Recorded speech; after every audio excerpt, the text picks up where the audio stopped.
تخيلتش ان هي تسيبني عشان موضوع القلب اصلي. بقالكم 5 سنين مرتبطين. كنت بحبها بجد، كنت بتمنى ان هي تبقى ليا، بس انا مش مسامحها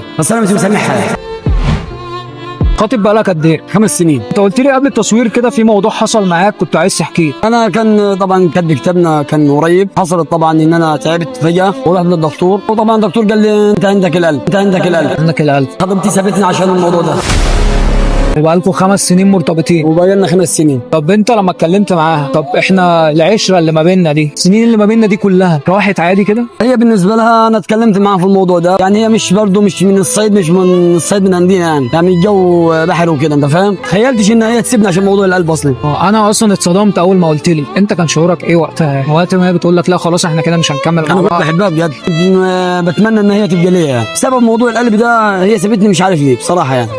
والله يسهل لها الحال، بس انا مش مسامحها مش يمكن تكون هي خدت الموضوع ده اصلا، يعني هي قالت مثلا كده اللي هي كانت عايزه مثلا خلاص تسيبك، فخدت الموضوع ده حجه ان هي تسيبك بيه؟ لا عشان قبلها كانت خروجات وفسح وحب وغرام، وانا بصراحه كنت بحبها وهي كانت بتحبني، بس ايه اللي اختلف موضوع القلب، يعني لما طلع عند القلب والكلام ده هي سابتني.